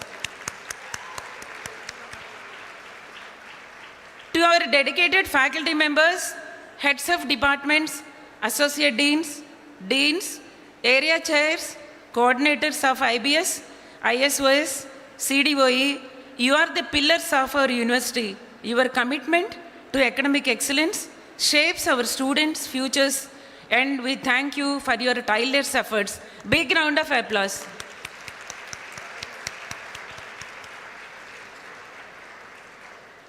Administration is the backbone in ICFAI, and academics is supported 24/7 by the administration. We acknowledge the continuous support of our administration, both from IBS, ISOS, CDOE, and all the SSDs and the entire IFHE University administration under the leadership of Colonel Vishnath Garu. Big round of applause. Sound is very less.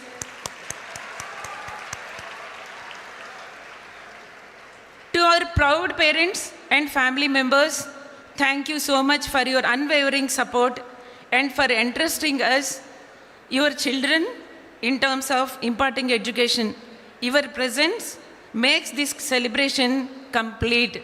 Thanks to all the parents.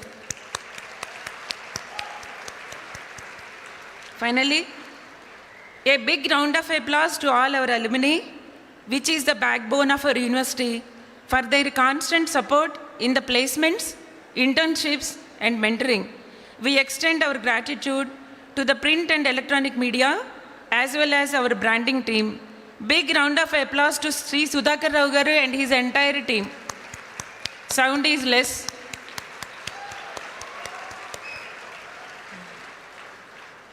From today onwards, all the graduating students of BBA, MBA, from all the constituent units, you become the part of the alumni. So don't forget the university and request all of you to contribute to the university by using 4 pillars of today's chief guest. Last but not the least, special thanks to our controller of examination, Dr. P. Shashikala and her entire team. Big round of applause.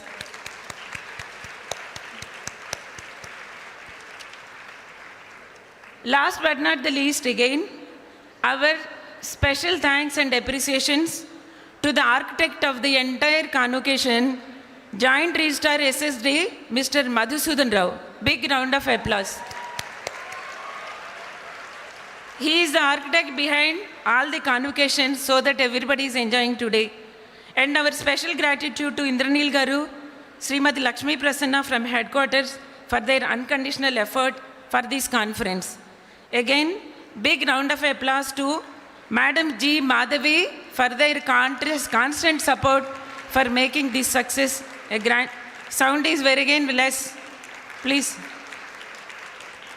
And our sincere appreciations to Club Aina, Speak Up Club, Samavesh Club, Sankalp Club, Nazaria, Moving Manicus, and Prayas Club, and their continuous support, and thanks to all the volunteers of the students. Big round of applause.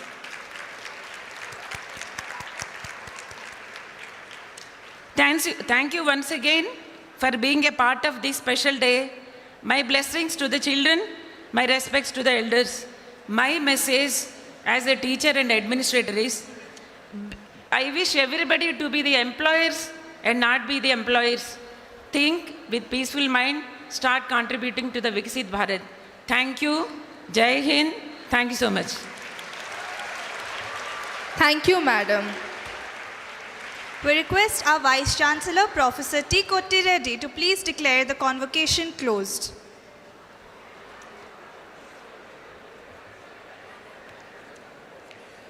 I declare the convocation 2025 closed.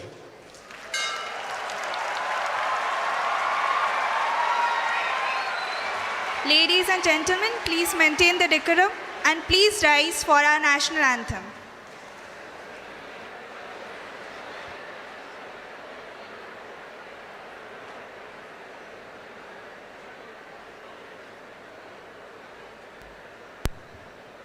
जनगण मन अधिनायक जय हे भारत भाग्य विधाता पंजाब सिंध गुजरात मराठा द्राविड़ उत्कल बंगा विंध्य हिमाचल यमुना गंगा उच्चल जलधि तरंगा तव शुभ नामे जागे तव शुभ आशीष मागे गाहे तव जय गाथा जनगण मंगलदायक जय हे भारत भाग्य विधाता जय हे जय हे जय हे जय जय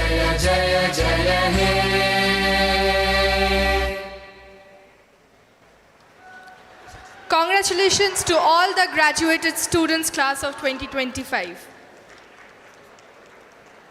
Students, please be seated. We request all students to be there in their respective places for a few minutes and await for further announcements. Meanwhile, we request all the dignitaries on stage to please come forward for a group photo.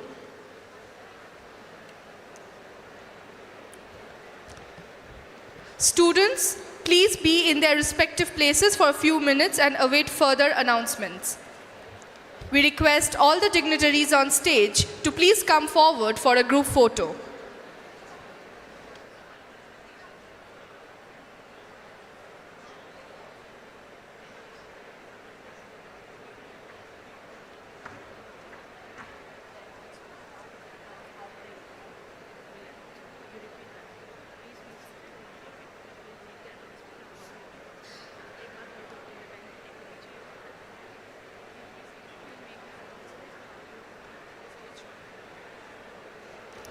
We request all the graduates to please be seated and will announce the commencement towards the stage shortly.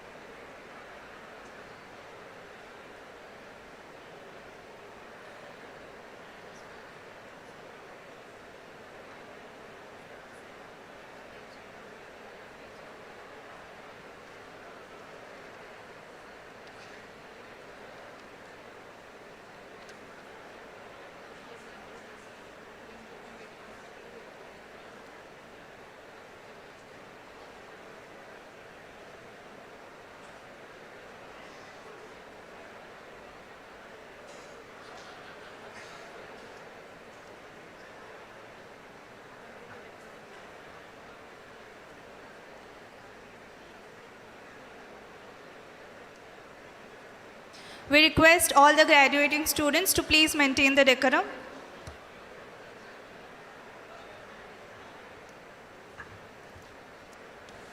We thank all the dignitaries on the dais for joining us in this momentous occasion.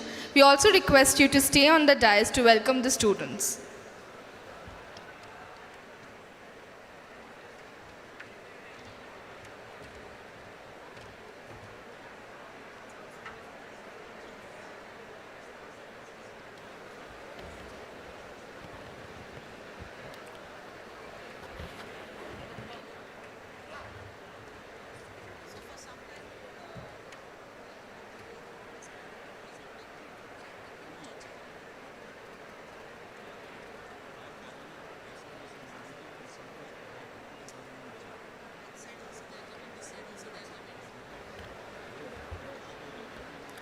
We request all the students to come to the stage row by row only, and we request the faculties to kindly guide the students as well. Postgraduate students would enter from their left side towards the stage and get down from the center of the stage. Undergraduate students would enter from the right side of the stage and get down from the center of the stage.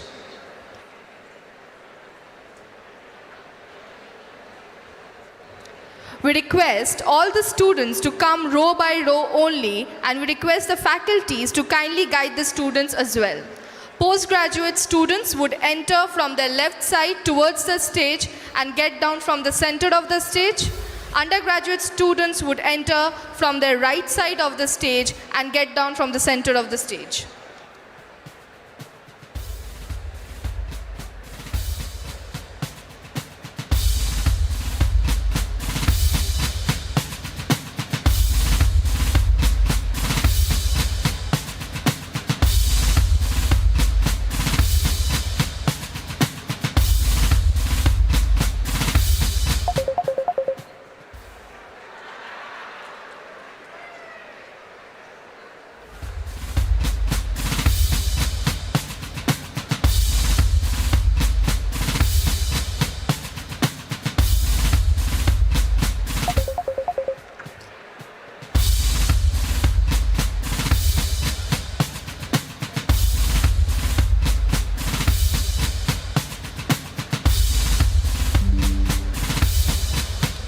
We request all the graduating students to please maintain the decorum.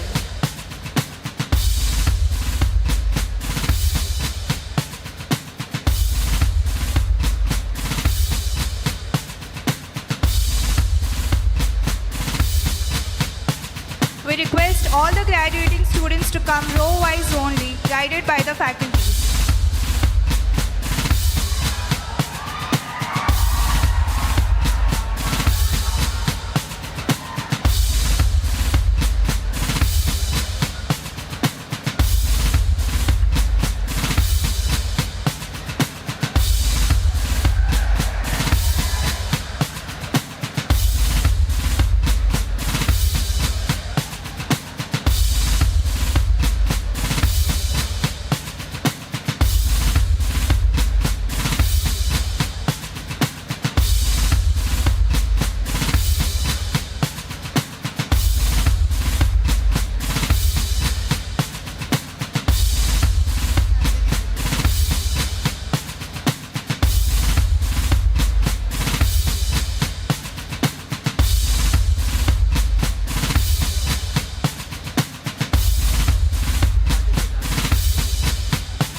We request all the students to come row by row only, and we request all the faculties to kindly guide the students as well.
All the graduating students are requested to take their respective seats after they have received their degrees.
all the students to come row by row only, and we request all the faculties to kindly guide the students as well.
graduating students, please keep coming to the stage, and please note that you will get your certificates only after lunch.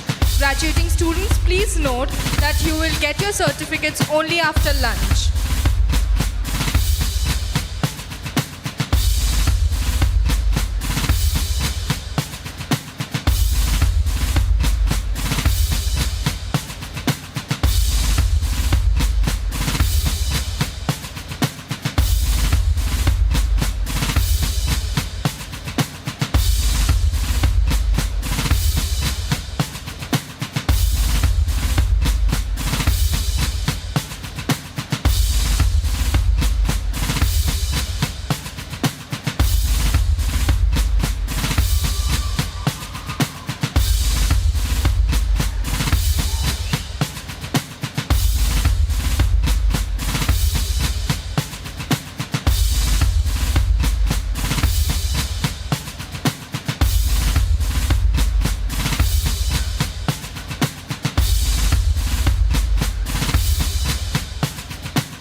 Students, please note that you will get your certificates post-lunch.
already come up to the stage, we kindly request you all to proceed to the lunch area. Graduates who have already come up to the stage, we kindly request you all to proceed to the lunch area.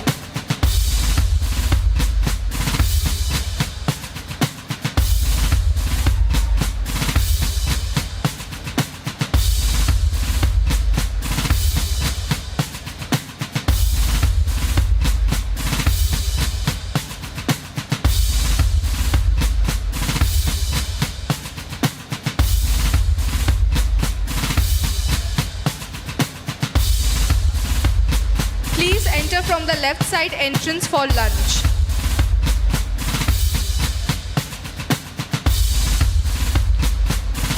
Graduates who have already collected their certificates, please proceed for lunch and to the left side of the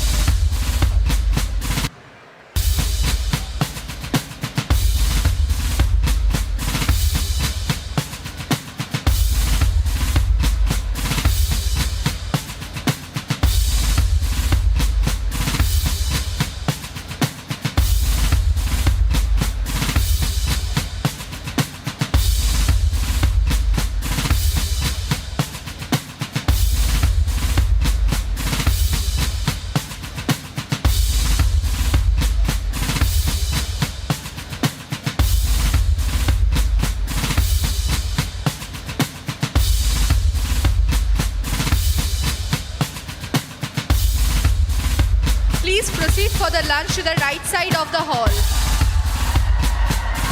Please proceed for the lunch to your right side of your hall.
Students who have already come up to the stage, please proceed for lunch, and after lunch, please collect your degree certificates.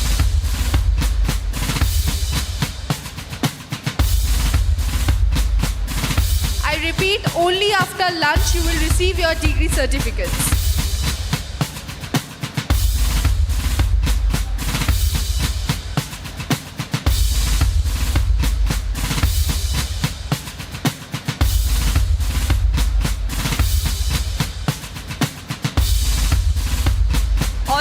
request all the graduates to keep cheering for your friends.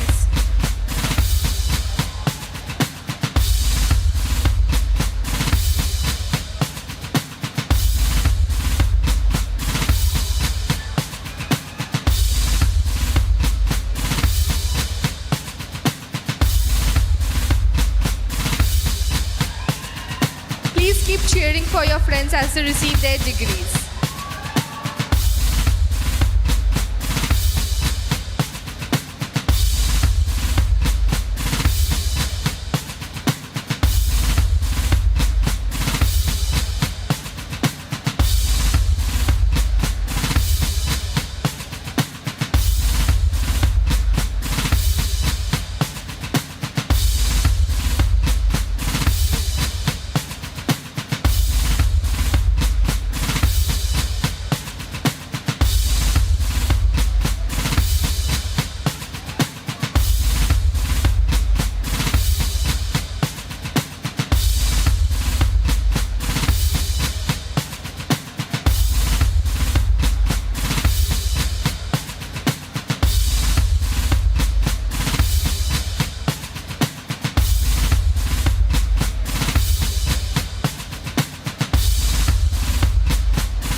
We request all the students who have already come up to the stage to kindly proceed for lunch, and please collect your degree certificate only after lunch.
to remind the audience that the entire convocation is live on YouTube.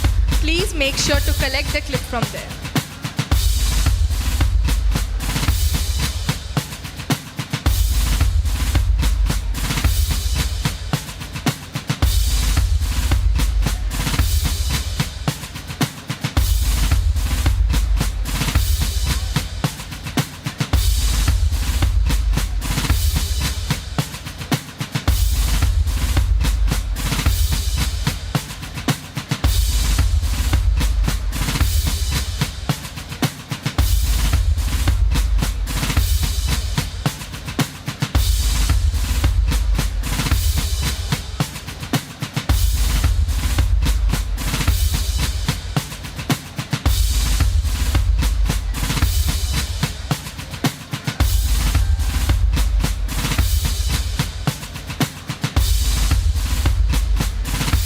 Students who have already come up to the stage, please proceed for lunch and make sure to collect your certificate only after lunch.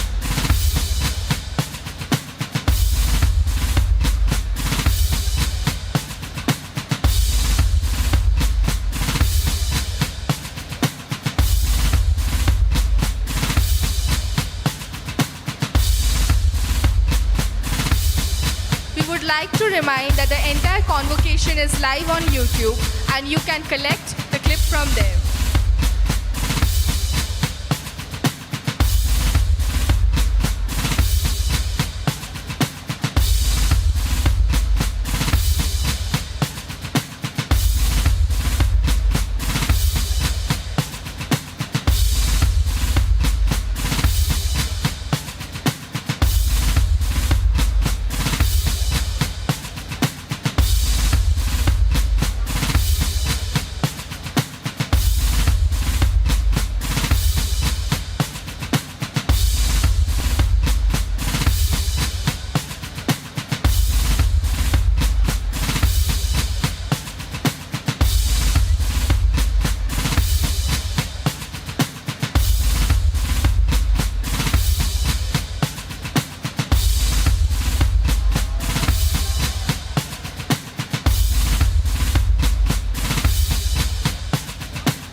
everyone, those who have already come up to the stage, to please proceed for lunch and collect your degree certificate only after lunch.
Request all of you to please cheer for your friends.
all the graduating students, those who already have come up on the stage, please proceed for lunch.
all the graduating students who have received their certificates, please proceed for lunch and collect your degree certificate only after lunch.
please come up on the stage. చెప్పురా. Hello, కొడుతున్నా, ఇప్పుడు కొడతా. నేను ఇక్కడ బయట షూట్లో ఉన్నా. ఎంత పట్టాను? 5,000 పట్టాలా? 11,000 లేదులే కానీ కొట్టినా. అయితే నెక్స్ట్ మంత్ కొడతాలే 11,000. ఇచ్చినారా అది? All the student volunteers, please come up on the మళ్ళీ stage. సాయంత్రం వస్తుంది, అప్పుడు వస్తుంది, ఇప్పుడు వస్తుంది అంటే